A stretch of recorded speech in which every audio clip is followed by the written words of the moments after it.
헤브론 교회 성도님들 안녕하세요. 헤브론 100일 성경 통독 첫 번째 주 잘 읽으셨나요? 네, 성경 통독이 작심 3일로 끝나지 않도록 창세기, 출애굽기, 레위기에서 끝나지 않도록 우리 순원들 서로 이렇게 격려하면서 끝까지 같이 갈 수 있으면 좋겠습니다. 네, 두 번째 주입니다. 두 번째 주는 레위기의 뒷부분부터 읽기 시작해서 신명기까지 읽습니다. 우리가 잘 알듯이 창세기, 출애굽기, 레위기, 민수기, 신명기 이렇게 5권을 모세 오경이라고 부르잖아요. 지난주와 이번 주 이렇게 2주간에 걸쳐서 모세 오경을 다 읽는 일정입니다. 네, 오늘 읽을 분량은 레위기의 뒷부분을 읽습니다. 레위기는 이 16장을 중심으로 앞부분과 뒷부분으로 구분하는데요. 이 16장의 내용이 대속죄일이라고 불리우는 그 날에 대한 설명입니다. 이 미국은 유대인들의 힘이 참 센 것 같아요. 이 대속죄일날 유대인의 명절인데 미국 많은 학교가 이날 쉬더라고요. 욤 키프루라고 부르는 날인데요. 욤이라는 말은 날이라는 말이고 키프루라는 말은 덮다 이런 뜻을 가지고 있어서 죄를 덮어주는, 죄를 제거해주는 날 이렇게 해석할 수 있습니다. 미국에는 이 욤 키프루 날에 학교들이 많이 쉬어요. 그러니까 유대인들은 지금도 이 절기를 잘 지키고 있다는 것을 알 수 있죠. 우리는 이 욤 키프루, 이 대속죄일의 이 날이 예수 그리스도에 의해 성취되었다라는 것을 믿습니다. 이 레위기의 많은 제사들이 다 예수 그리스도의 사역을 이렇게 가리키고 있지만 특별히 이 욤 키프루, 이 대속죄일은 더 중요하게, 더 근본적으로 예수 그리스도의 사역을 예표하고 있습니다. 네, 그래서 레위기는 이 욤 키프루를 중심으로 앞부분과 뒷부분으로 나눠지는데요. 모든 내용들의 핵심에 이 욤 키프루가 있다라는 것을 기억하시면서 읽으시면 좋습니다.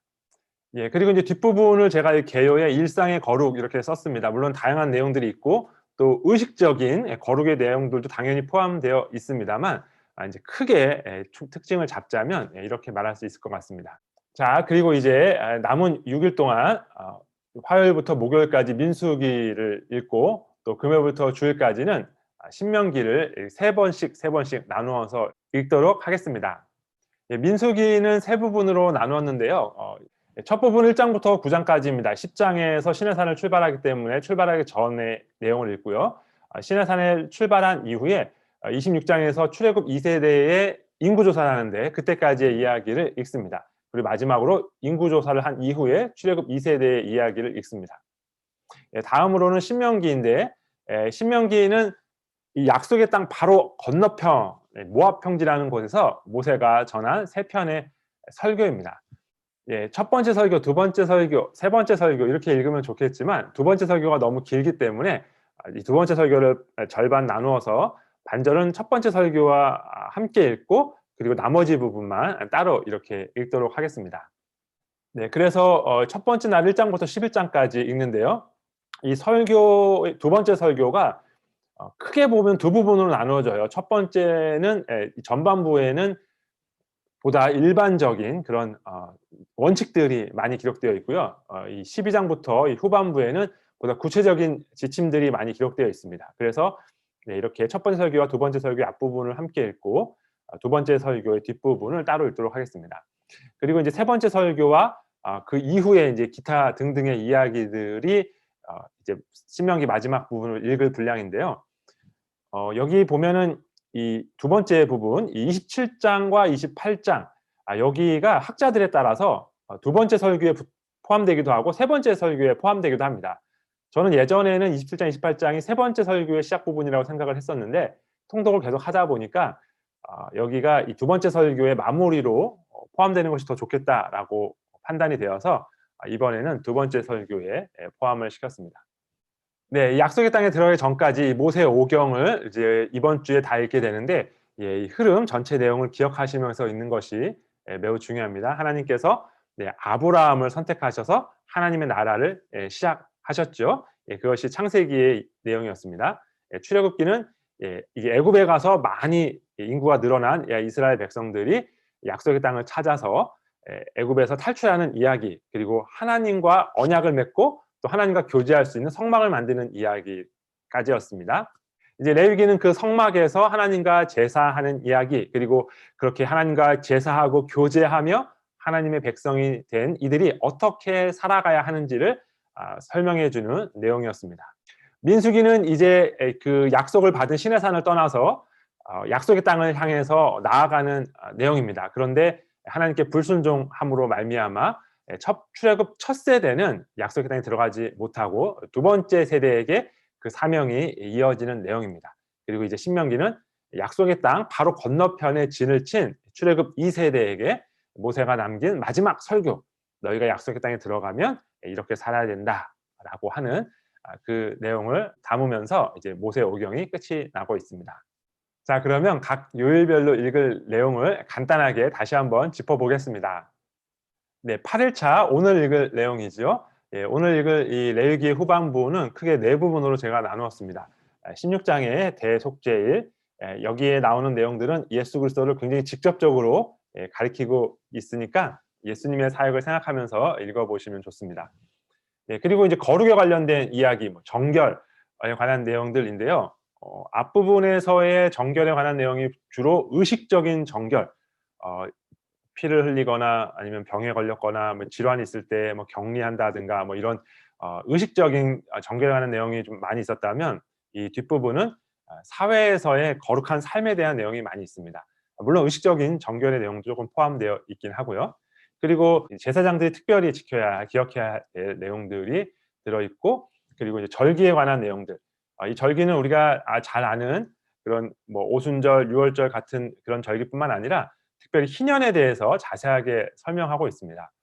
오늘날은 정치와 종교가 분리되어 있는 사회이기 때문에 이 희년의 제도를 우리가 직접적으로 도입하지는 못하지만, 이 정신만큼은 너무나 중요한 성경 전체에서 하나님의 나라 백성에게 하나님이 요구하시는 그 정의와 공의의 정신을 잘 실현할 수 있는 그런 제도이기 때문에 그 정신을 우리가 잘 본받아서 어떻게 적용할 수 있을지 고민할 수 있으면 좋겠습니다. 네, 이렇게 레위기는 성막에서의 제사와 또 우리 일상에서의 거룩한 삶을 통하여 하나님과 교제하고 또 이웃과 교제하며 사랑하는 하나님 백성의 삶을 우리에게 잘 보여주는 책이라고 할 수 있습니다. 그리고 이 대속죄를 비롯해서 예수님께서 완성하실 그런 예수님의 사역도 예표하고 있는 책입니다. 자, 이제 민수기로 넘어가겠습니다. 민수기 첫 번째로 읽을 화요일 날 읽게 될 내용은 이제 시내산을 출발하기 전까지의 내용입니다.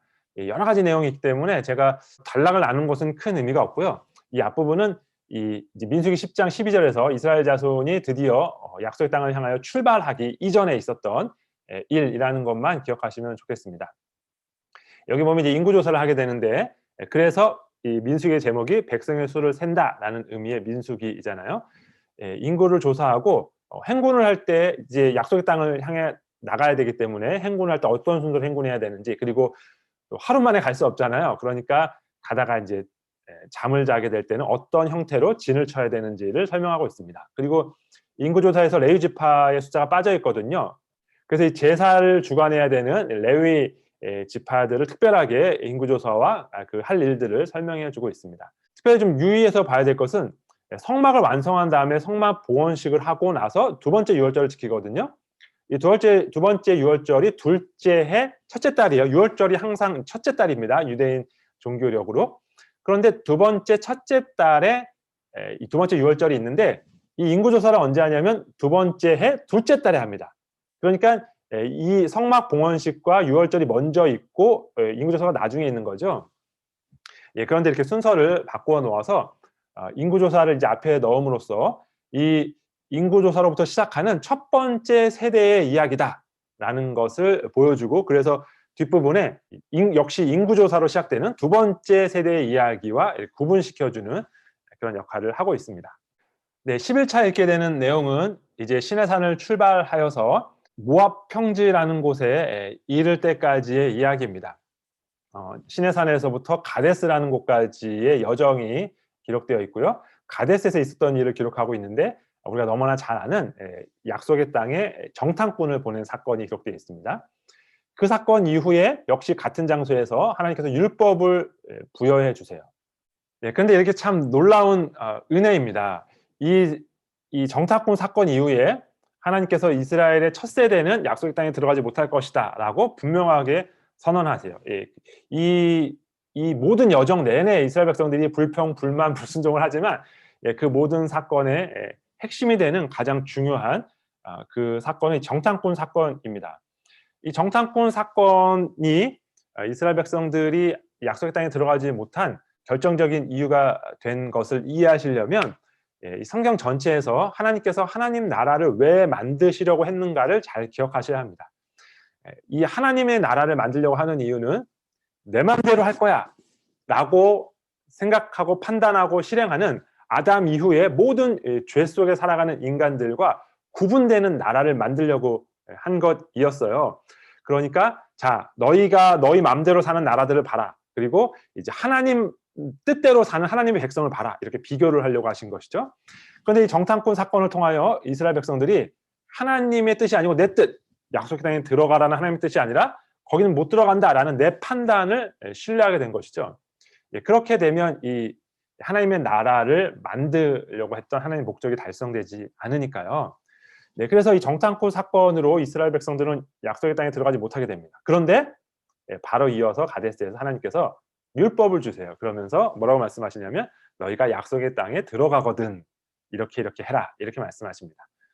그러니까 비록 첫 번째 세대는 약속의 땅에 들어가지 못하게 되었지만 하나님께서는 이 두 번째 세대를 통하여 계속해서 하나님 나라를 이어가시겠다라는 그 은혜의 메시지를 들을 수 있습니다. 율법을 다 듣고 난 이후에 이제 가데스에서 출발해서 약속의 땅 바로 건너편인 모압 평지까지의 여정이 기록되어 있습니다. 이 여정에 우리가 너무나 잘 아는 놋뱀의 이야기가 기록되어 있습니다. 그리고 모압 평지에 도착한 이후에 발락과 발람의 이야기를 듣습니다. 그러니까 이 첫 번째 세대의 이 광야 여정을 한마디로 정의하자면 한편으로는 계속해서 불순종하고 반역하는 이스라엘 백성들의 이야기이면서 다른 한편으로는 그럼에도 불구하고 계속 은혜를 베푸시는 하나님의 이야기입니다. 이 정탐꾼 사건 이후에 율법을 주신 것도 그렇고요. 또 이 발락과 발람의 이야기에서 발람이 그렇게 이스라엘을 저주하고 싶었지만 결국 축복을 말할 수밖에 없도록 그렇게 하나님께서 은혜를 주고 계시다라는 사실을 우리에게 말씀해 주시고 있습니다. 그런데 여기 계속 가데스라는 말이 나오잖아요. 이제 도대체 가데스가 어디인가요? 가데스는 여기 성경이 가데스 바네아라고도 불리는 곳인데요. 여기가 이스라엘 약속의 땅이고 지금 출애굽기와 레위기에서 율법을 받은 곳은 이 시내산이죠. 이 시내산에서 출발해서 가데스 바네아까지 간 다음에 여기서 정탐꾼을 보낸 거예요. 그리고 나서 여기서 율법을 듣고 그리고 이제 이런 방황들을 통하여 모압 평지까지 이제 가게 된 것입니다. 자, 민수기의 세 번째 부분을 읽을 차례입니다. 이게 모압 평지에서 두 번째 인구 조사를 실시함으로써 이제 본격적으로 두 번째 세대의 이야기가 기록이 되고 있습니다. 이 출애굽 두 번째 세대의 이야기에서 우리가 주목해야 하는 것은 여기에 나오는 대부분의 이야기들은 굉장히 긍정적이라는 것입니다. 이 미디안에 승리한 것도 그렇고요. 요단 동쪽에 정착하여서 그쪽 땅을 차지하게 된 이야기도 그렇고요. 이 전반적으로 이 앞부분 출애굽 첫 세대의 이야기는 굉장히 암울합니다. 불순종하고 불평하고 불만이 이런 것들이 많이 있어요. 또 죽음의 이야기도 많이 기록되어 있고요. 그런데 이 두 번째 인구조사 이후에는 승리의 이야기가 주로 되어 있고 또 죽음의 이야기는 기록되어 있지 않다라는 그런 차이를 보이고 있습니다. 이제 하나님께서 두 번째 세대를 사용하여서 이제 하나님의 나라를 본격적으로 시작하실 준비를 마치신 것이죠. 이제 모든 준비를 마쳤으니까 약속의 땅에 들어가면 되겠습니다. 그런데 약속의 땅에 들어가기 전에 다시 한번 이스라엘 백성들에게 하나님의 말씀을 전하는 이야기가 기록되어 있는데 그것이 바로 신명기입니다. 신명기는 모세가 약속의 땅 입성을 앞둔 이 출애굽 2세대를 향하여 다시 한번 전한 설교입니다. 그리고 모세가 또 죽기 전에 남긴 설교이잖아요. 제발 너희 세대는 하나님께 순종함으로 하나님 나라를 온전하게 만들어주기를 바란다라는 이 가슴 절절한 설교가 신명기의 내용입니다. 네, 설교이고 다양한 내용들이 기록되어 있어서 따로 내용을 요약하기는 어려울 것 같고요. 이렇게 좀 나눠보겠습니다. 네, 첫 번째 설교는 주로 모세가 이 출애굽의 여정, 첫 번째 세대의 이야기를 회고하면서 그 역사를 통하여 교훈을 주고 있습니다. 너희의 첫 번째 세대처럼 행하면 안 된다. 순종해야 된다. 이런 권면을 주고 있습니다. 역사를 잊은 민족에게는 미래가 없다고 하죠. 기독교도 마찬가지입니다. 성경의 역사 그리고 2000년 교회사의 역사를 돌아보면 언제나 오늘날과 굉장히 비슷한 이야기들이 반복되었었습니다. 그래서 이제 새로운 일들을 겪게 될 때 역사를 보면 어떻게 해야 되는구나를 우리가 배울 수 있는 것이죠. 자, 두 번째 설교의 앞부분 일반적인 원칙들이 많이 들어있는 내용까지를 이날 읽습니다. 우리가 잘 아는 쉐마 이스라엘이라고 해서 우리 여호와 하나님은 오직 한 분 하나님이시니라고 하는 그 말씀, 그리고 십계명, 반복돼서 전해진 십계명, 이런 내용들이 이 부분에 포함이 되어 있습니다. 13일 차에는 두 번째 설교를 읽습니다. 두 번째 설교는 보다 구체적인 여러 지침들이 여기 이제 들어가 있어요. 그리고 처음에 말씀드린 것처럼 27장, 28장에 있는 복과 저주의 목록, 이 부분이 여기 두 번째 설교를 마무리하는 그런 결론의 역할을 한다고 보기 때문에 이날 같이 읽도록 하겠습니다. 네, 마지막으로 주일날 읽게 될 분량은 매우 짧습니다. 신명기 29장 30장의 모세의 마지막 설교, 우리가 모압 언약이라고 부르는 모압 땅에서 맺은 언약이다라고 해서 모압 언약이라고 불리우는 내용을 읽고요. 그리고 모세가 여호수아를 후계자로 임명합니다. 그리고 모세의 노래가 기록되어 있고 이스라엘 지파들을 향한 모세의 축복이 기록되어 있고 모세의 죽음이 기록되면서 신명기가 끝이 납니다.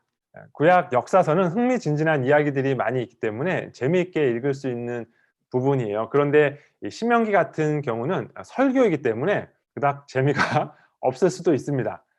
그러나 이후 이스라엘의 역사에서 복을 받든지 아니면 어떤 재앙을 겪게 되든지 그것들은 모두 이 신명기에서 예언한 그런 말씀에 근거하여 이루어지는 일들이에요. 그러니까 읽으면 재미있는 그 이스라엘의 역사를 이해하는 기초가 바로 이 신명기의 설교 말씀입니다. 그러니까 재미없다고 대충 넘어가면 안 되겠죠. 자, 이렇게 해서 모세 오경을 모두 마쳤습니다. 이제 약속의 땅에 들어갈 준비를 마친 이 두 번째 세대, 이제 다음 주에는 약속의 땅에 들어가서 그곳에서 일어나는 일들을 읽도록 하겠습니다. 2주차 월요 통독 길라잡이는 여기까지입니다. 승리하는 한 주 되세요. 감사합니다.